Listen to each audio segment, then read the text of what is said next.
السلام علیکم ناظرین۔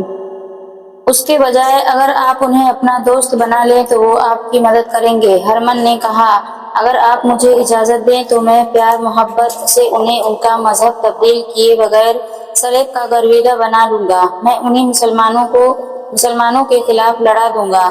تم بھول رہے ہو ہرمن، ایک مشہور صلیبی بادشاہ ریمانڈ نے کہا۔ تم چند ایک مسلمانوں کو لالچ دے کر انہیں غدار بنا سکتے ہو، مگر ہر ایک مسلمان کو اسلامی فوج کے خلاف نہیں کر سکتے۔ پوری قوم غدار نہیں ہو سکتی ہرمن، تم ان لوگوں پر اتنا بھروسہ نہ کرو۔ ہم انہیں دوست نہیں بنانا چاہتے، ہم ان کی نسل ختم کرنا چاہتے ہیں۔ کوئی بھی غیر مسلم کسی مسلمان کے ساتھ محبت کرتا ہے تو اس کا مطلب یہ ہے کہ وہ اسلام سے محبت کرتا ہے، جبکہ ہمارا مقصد اسلام کا خاتمہ ہے۔ ترک میں، یروشلم میں، عقا اور ادریسہ میں اور جہاں بھی صلیب کی حکمرانی ہے، مسلمانوں کو اس قدر پریشان کرو کہ وہ مر جائیں یا وہ صلیب کے آگے گھٹنے ٹیک دیں۔ مسلمانوں کے ساتھ جو کچھ ہو رہا ہے وہ صلاح الدین ایوبی کو باقاعدہ معلوم ہوتا جا رہا ہے۔ ہرمن نے کہا، آپ اسے اکسا رہے ہیں کہ وہ کرب پر جلدی حملہ کرے۔ آپ یہ بھول رہے ہیں کہ ہماری فوج فوری حملے کے آگے ٹھہرنے کے قابل نہیں۔ اس کا حل یہ نہیں کہ ہم یہاں کے مسلمان باشندوں کو سر پر بٹھا لیں۔ فلپس آگسٹس نے کہا، آپ لوگ مسلمان جنگی قیدیوں کو ابھی تک پال رہے ہیں، انہیں قتل کیوں نہیں کر دیتے؟ اس لیے کہ ایوبی ہمارے قیدیوں کو قتل کر دے گا۔ ریاس لوزینان نے جواب دیا، ہمارے پاس مسلمانوں کے کل 361 جنگی قیدی ہیں، مسلمانوں کے پاس ہمارے 1275 قیدی ہیں۔ کیا ہم ایک مسلمان کو مارنے کے لیے 4 صلیبی نہیں مروا سکتے؟ آگسٹس نے کہا، ہمارے وہ قیدی جو صلاح الدین ایوبی کے پاس ہیں بزدل تھے، وہ لڑنے کے بجائے قید ہوئے، وہ زندہ رہنا چاہتے تھے۔ وہ مسلمانوں کے ہاتھوں مر جائیں تو اچھا ہے۔ تم اطمینان سے مسلمان قیدیوں کو ختم کر دو۔ کیا مسلمان باشندوں کے ساتھ درندوں جیسا سلوک کرو گے اور مسلمان جنگی قیدیوں کو قتل کر کے تم صلاح الدین ایوبی کو شکست دے دو گے؟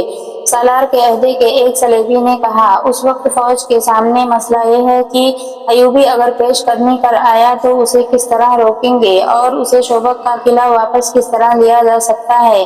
ترک کے تمام مسلمانوں کو قتل کر دو، پھر کیا ہوگا؟ ایوبی کی طرح تم اپنی نظر میں وسعت کیوں نہیں پیدا کرتے؟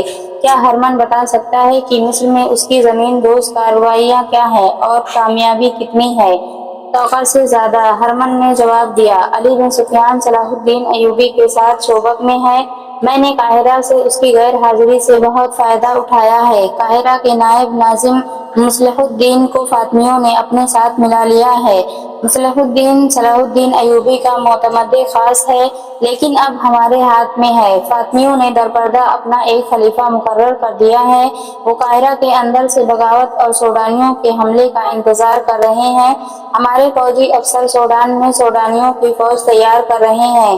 قاہرہ میں صلاح الدین ایوبی جو فوج چھوڑ آیا ہے، اس کے 2 نائب سالار ہمارے ہاتھ میں کھیل رہے ہیں۔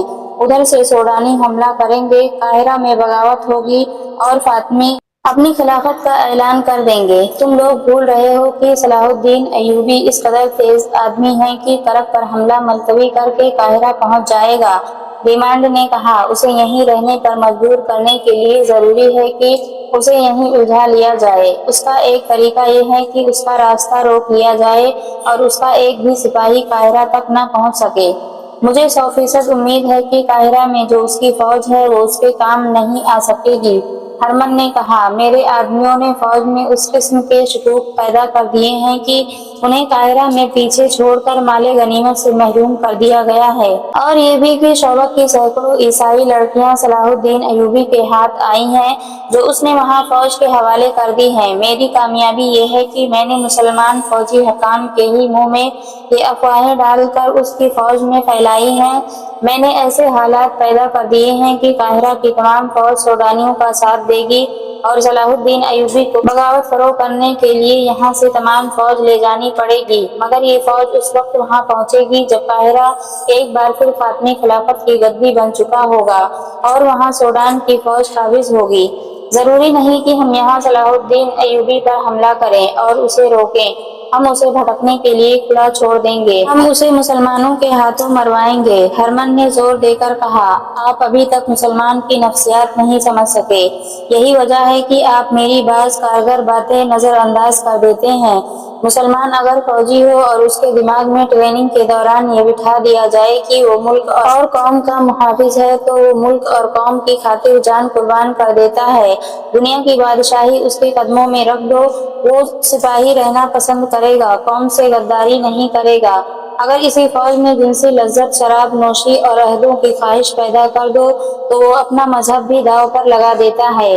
ہم نے جن مسلمان فوجی حکام کو اپنے ساتھ ملایا ہے ان میں یہی خامیاں پیدا کی تھی اور کر رہے ہیں، مگر فوجی کو غدار بنانا اتنا آسان نہیں جتنا انتظامیہ کے حکام کو اپنے ہاتھ میں لینا آسان ہے۔ ہرمن نے کہا، انتظامیہ کے ہر حاکم میں امرا اور وزراء کے صف میں آنے کی شدید خواہش ہوتی ہے، ان لوگوں پر بادشاہ بننے کا خبت سوار ہے۔ مسلمانوں کی تاریخ دیکھیں، ان کے رسول صلی اللہ علیہ وسلم کے بعد یہ لوگ خلافت پر ایک دوسرے سے لڑتے رہے، ان کے جرنیلوں نے نہایت دیانتداری سے اپنا کام جاری رکھا، وہ دوسرے ملکوں کو تحقیق کرتے رہے اور اسلامی سلطنت کو وسیع کرنے کی کوشش کرتے رہے، لیکن ان کے خلیفوں نے جہاں دیکھا کہ فلاں جرنیل ایسا مقبول ہو گیا ہے کہ اس کی فتوحات کی بدولت قوم اسے خلیفہ سے زیادہ مقام دینے لگی ہے، تو خلیفہ اور اس کے حواریوں نے اس جرنیل کو غلط احکام دے کر اسے ذلیل اور رسوا کر دیا۔ خود خلیفہ کی گدی مخالفین سے محفوظ نہ رہی، مخالفین کی نگاہ اسلامی سلطنت کی وسعت سے ہٹ کر خلافت کے حصول پر مرکوز ہو گئی، جرنیل ہارتے چلے گئے اور ان کی فتح کیے ہوئے علاقے ان کے ہاتھ سے نکلتے چلے گئے۔ اسی کا نتیجہ ہے کہ آج ہم عرب میں بیٹھے ہیں۔ صلاح الدین ایوبی انہی جرنیلوں میں سے ہے جو سلطنت کو انہی سرحدوں تک لے جانا چاہتا ہے جہاں تک یہ پہلے جرنیلوں نے پہنچائی تھی۔ اس شخص میں یہ خوبی ہے کہ وہ انتظامیہ اور خلافت کی پرواہ نہیں کرتا۔ اس نے مصر کی خلافت کو اپنے ارادوں کے سامنے رکاوٹ بنتے دیکھا تو خلیفہ کو ہی معزول کر دیا۔ یہ دلیرانہ قدم اس نے فوجی طاقت اور اپنی مہم و فراست کے بلبوتے پر اٹھایا ہے۔ ہرمن بولتا جا رہا تھا، تمام حکمران اور صلیبی کمانڈر انہماک سے سن رہے تھے۔ وہ کہہ رہا تھا، صلاح الدین ایوبی اپنی قوم کی اس کمزوری کو سمجھ گیا ہے کہ غیر فوجی قیادت گدی کی خواہش مند ہے، اور یہ خواہش ایسی ہے جو زن اور زر پرستی اور شراب نوشی جیسی عادتیں پیدا کرتی ہے۔ ہم نے صرف ان فوجی افسروں کو ہاتھ میں لیا ہے جو اقتدار کے خواہش مند ہیں، اسی لیے ہم زیادہ تر اثر انتظامیہ کے سربراہوں پر ڈال رہے ہیں۔ فوج کے کمزور کرنے کا طریقہ یہ ہے کہ اسے لوگوں کی نظروں میں رسوا کر دیا جائے۔ یہ کام میرا ہے جو میں کر رہا ہوں، آپ شاید میری تائید نہ کریں، لیکن میں آپ کو بتا دینا چاہتا ہوں کہ آپ صلاح الدین ایوبی کو میدان جنگ میں آسانی سے شکست نہیں دے سکتے۔ وہ صرف لڑنے کے لیے نہیں لڑتا، آپ کے عزم کی بنیاد ایک ایسے منصوبے پر ہے جسے اس کی ساری فوج سمجھتی ہے۔ اس کی بنیادی خوبی یہ ہے کہ وہ اپنے خلیفہ یا غیر فوجی قیادت سے حکم نہیں لیتا، وہ کٹر مسلمان ہے۔ وہ کہتا ہے، میں خدا اور قرآن سے حکم لیتا ہوں۔ میرے جو جاسوس بغداد میں ہیں انہوں نے اطلاع دی ہے کہ ایوبی نے نور الدین زنگی کو ساتھ ملا کر یہاں سے انقلابی تجاویز بھیجی ہیں جن پر عمل درآمد شروع ہو گیا ہے۔ ایک یہ کہ امیر العلماء سے یہ فتویٰ صادر کرا دیا گیا ہے کہ خلافت صرف ایک ہوگی اور یہ بغداد کی خلافت ہوگی۔